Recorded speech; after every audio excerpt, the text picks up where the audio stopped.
Neeks peeks beyond the narrative of Christopher Watts versus the state of Colorado. This one is going to be one of the darkest of all, pigment-wise. We're going to talk about the oil. That dark, deep, crude oil that Chris Watts disposed his children in. Or did he? I'm not talking any conspiracy theory, okay? Stay with me. Something I always was suspicious of, yet another mystery that I laid aside for another day, until the spirits led me back that way. How come we've never seen a drop of oil? Not one pigment, not one drop. Never. I've pondered this a lot, and when I finally connected this dot, it blew my mind in one shot. There wasn't any oil in that tank, not one single drop. Okay, so of course, they would keep graphic photos from the public. No one should want to see that anyway. Take it from someone who's seen a lot of criminological photos that, well, I still see today as I'm saying this sentence, because I can't unsee. But I think that the prosecutors would have certainly let us see the cleanup, meaning more claptrap for the fodder. The workmen and the crew getting out this monster's daughter. And thematic sentiments about the cruel nature of the disposal of Bella and her younger sister Cece. This connection really blew my mind, you guys. And it shouldn't have, because I've been suspicious about this the entire time. But there are so many suspicious things deposited in this case that it was yet another thing that I waited till tomorrow to finish researching. Here's why, because I knew practically nothing about the oil and gas industry before I started investigating this case. I'm sure I'm not the only one. I've posited that a lot of people are interested in this crime merely because of the disturbing nature of the disposal of the Watts couple's young children. For the longest time that I found someone from over the pond who was interested in the Watts crime, I would ask them, what other American cases have you heard of? Or what other American cases hit the news that you remember? As of the making of this episode, I'm not sure that I've ever heard of many more being pointed out than OJ and recently the Petito case. Now, of course, OJ, that makes sense. If David Beckham murders his wife, I'll probably hear about it. And I don't even hear that much celebrity news, okay? The Petito case, sure. Interpol was informed about that case, and there was a possible manhunt that was going to go down, right? So that makes sense. I can see that hitting national news. But last February, whenever I began investigating this crime, I kept asking myself why it was sensationalized internationally. I think that a lot of it has to do with the oil and, like I said, dark nature of disposal. It's gotta be. It's simply gotta be. There are tons of other family annihilations that never hit news across the pond. Why?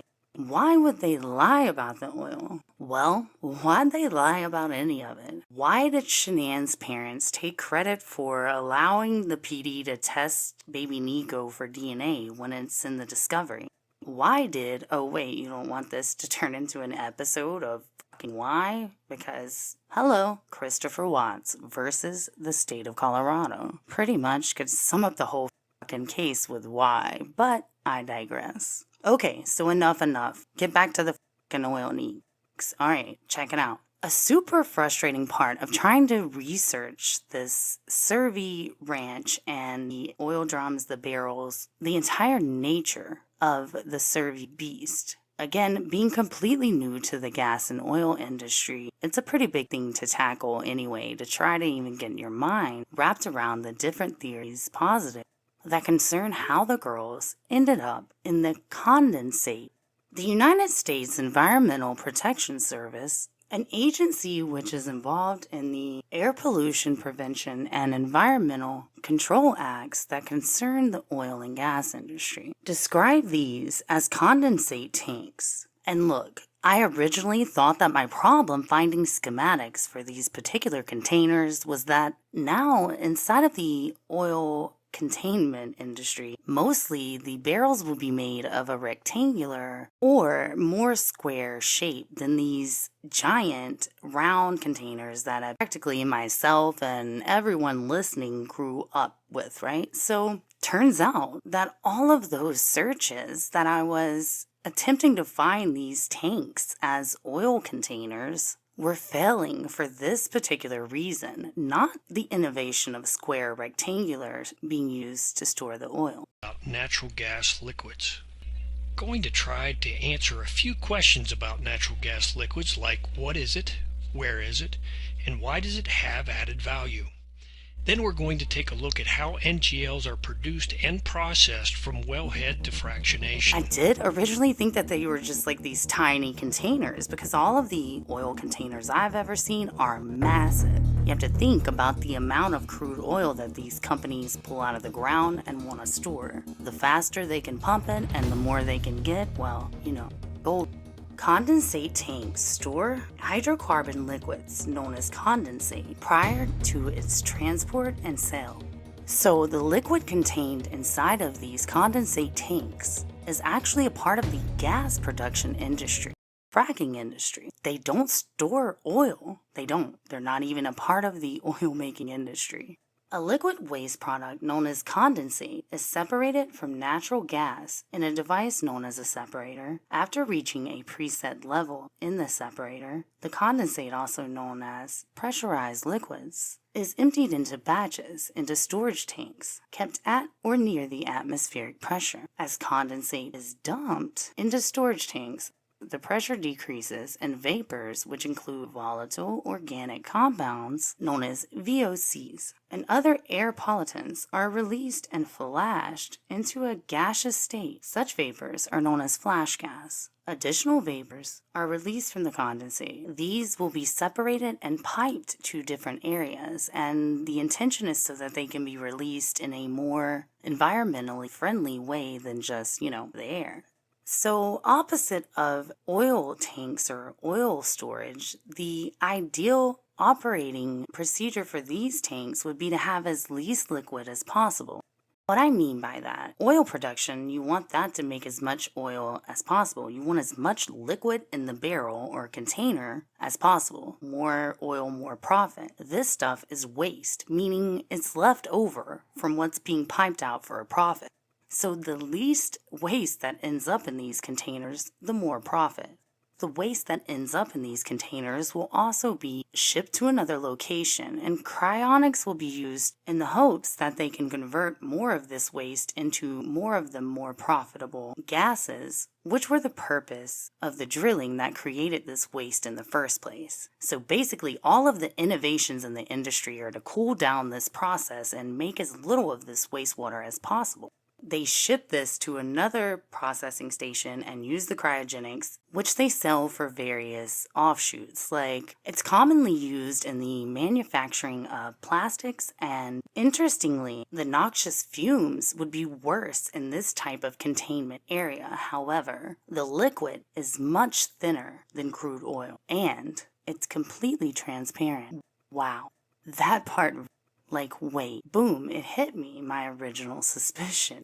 Where is the oil? You mean to tell me we don't have a sock, a shoe, a picture of a suit soaked in oil? Nothing. Nope, there's nothing. Because the girls were disposed of in a translucent, noxious wastewater and not in dark black crude oil. Not that that makes it any better, right? But what?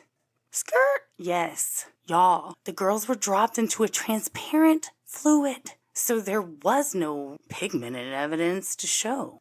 That's why there's no oil. There's no oil in the gloves of the guys removing the manhatch. Did I just say manhatch? The door to the manhole. Look, I don't care where you lie on the spectrum from conspiracy to logical to she did it to he did it. There isn't much physical evidence from this crime. I'd argue there was none, or next to none. And that, my friends, can pretty much sum up a lot of the claptrap. What? What's claptrap? Bullshit. It's bullshit. All of the bullshit is due to the lack of physical evidence. Circumstantial evidence, it has its purposes, and it can lend to a lot of positing, but it will always and forever be circumstantial and not physically concerning anything. So I think somewhere where this started, maybe soon after the murders had occurred, the cops and, us, me, all of us, thinking like anyone else, this is an oil tank, reported that they had discovered the girls in an oil tank, but they didn't. They discovered the girls in a condensate. And boom, as soon as I started searching for the schematics of condensate containers, almost every one I find is of the exact model that would concern Bella and Celeste. They're even twinsies, just like these. They're typically 2 of them or 3 of them. Every now and again you'll see like a row of 6, 7, 8 of them. But it's commonly a little twin system just like we see here. And now you guys that I have the schematics, we can definitely work up some more theorizing about the girls' entrance into the tanks, but that's sort of besides the point for now. And I'm airing this one hella early because, I really just got started in this. Not kidding you, I just found this out yesterday. So after I discovered this, I started finding all the schematics and stuff, but I couldn't even get that far before I was like, yo, what the fuck? What the fuck, you guys? Oh my fucking god. Wow. Okay, so why did they need to sensationalize the oil? Well, it's been pretty effective, honestly. Shoots the case to international fame, sensationalizes a monster who they have no physical evidence against. Sort of to no fault of their own, because really, this cause of death, smothering, choking, doesn't leave behind much physical evidence. So a cause of death that has practically no forensic evidence, a man who has no violent history, a mom who does, and a first confession which says she was the killer of the girls, and that was not how they wanted to see this go down. That wasn't the plan, friend. The interest of this crime, I think, was skyrocketed from the oil alone. Let me tell you, from a criminological perspective, that's what got me here. Because it's a type of disposal that we've rarely seen, and in fact, we don't have very much empirical data to even theorize. Just a few instances of industrial accidents. In fact, that was one of the only cases I had ever known where this had happened, in one of those fields that has bajillions of these massive oil storage containers, where a man unfortunately has fallen into one. And that always stuck out in my brain as like a horrible death, to fall into this unfathomably large metal container with an unfathomably creepy and man-made pool of noxious oil. Black liquid. They're falling into a vat of oil on Disney World property. Orange County Sheriff's deputies say that the 61-year-old man was helping another worker empty oil and grease from a semi-truck when he slipped and then fell into that vat.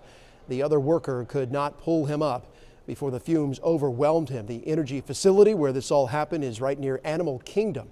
Just last month, you recall, 2 Disney World employees died in separate industrial accidents on the job just hours apart. Much less unfathomable amounts and gallons of it.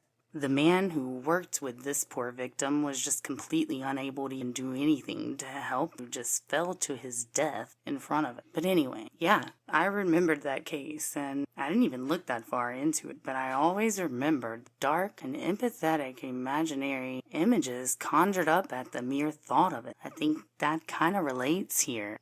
I think there are morticians and coroners and people interested in the empirical data alone who have probably found themselves studying the Watts crimes. So, yeah, it doesn't ultimately make it any less terrible, obviously. I'm not sure how any news about these tanks could possibly the death any worse. And although, yeah, it's hard to imagine, especially given the thief hatch imagery. Again, an imagery that I find to be completely fictional. No, let me rephrase that. Christ, it's fictional, okay? It's fictional. If you make up a story about fitting a 10-inch square block into a 5-inch round hole, and you convince 1,000 mugs to yell it in my face, I'm still not going to believe it. So, yeah, there you have it. The girls didn't go down a hatch. And in fact, however they got inside of this tank, they were not in there with black oil. In fact, I had found a case where the Environmental Protection Service had a defendant named in court issuing warnings to that court that when the thief hatches even had stains from leaks, that was a problem. Meaning, to see color from these gases is a negative. It's more akin to him disposing them in gasoline than oil. So yeah, not any better, maybe even worse for some people. Certainly worse for the toxic fumes that are breathed in the air. Did that sentence even make sense? The toxic breathe. He breathed in it. Whatever. I'm not even going to correct it. You know what I mean. all the words, all the sentences, all the accusations we've ever heard about a black oil was fucking bullshit, just like the 9-8 inch hole. Actually, smaller than a 9 or an 8-inch hole because it has like this lip near the hatch entrance. So it's actually a smaller hole than that. You can throw as many nouns, pronouns, and verbs at that black oil sentence as you want, and it'll still be a byproduct of the gas production industry and not related to crude oil in and of itself, other than the fact that the two industries are tied together. You feel me? I hope. But just sit with me in the shock of me typing in the word condensate tank and it changing the face of me being able to actually study empirically, systematically, schematically, whatever is going on. The United States hasn't utilized innovative equipment designed to decrease human loss in the gas and oil industry. Measuring techniques that other nations have implemented to avoid a known hazard which has been thoroughly researched, and proven not only to be unsafe, but in many cases, fatal. There have been over a dozen cases where a completely healthy 20 or 30-year-old employee is found dead after attempting to open these hatches for manual measuring. Canada and some other nations have dealt with this issue with automation and now completely utilize automatic measuring, but in the United States it is still largely done with a string into the hatch, a job completed by a human, lowering string into the thief hatch, despite the inability to do so without inhaling a large amount of noxious chemicals which can easily cause death. In a plethora of cases, young and healthy employees of the gas and oil industry in America have been found deceased at the top of the stairs leading to the hatch. Despite being found in an obvious deceased condition, no actual safety violations have to occur for this fatal outcome. The families of the departed have issues being compensated monetarily for that loss, despite the dangerous outcome of manual measurements in thief hatches, the lack of safety violation due to the standards being outdated and unchanging in the face of revolutionary technology. These outdated regulations claim these companies aren't at fault, they are following the current standard, sadly. All the confusion caused over that damn hatch hole. There was some confusion about the holes dug on the Survey Ranch as well. As some of you may know, Watts didn't just visit Survey's disposal location. In fact, the least of his time at work that day was spent at disposal location, and he actually clocked more hours at another job site where he joined his coworkers and colleagues. Beyond the narrative, there were news crews going to the other job site and to the one right next door to the 19, which to our knowledge, hadn't visited, nor does it pertain to the crimes or perps or victims in any way, shape, or form. But the one that really got me was this one, which they filmed all spookily, and it ends in this glory shot of the hole dug in the dirt, but it's actually the waste hole, Chris Watts' waste hole. Also beyond the narrative, the files and the discovery are called Chris Watts' waste hole. The thought of the cop who was hella annoyed that one of the witnesses just had to bring up the fucking waste hole. Cause, some fancy deputy from the Weld County Sheriff's Department and or Frederick Police Department got to join up and go dig a hole and search for what Chris Watts had buried in it. And, well, much as you will as you study the Watts crimes and I guess the acts afterwards, you run into some shit.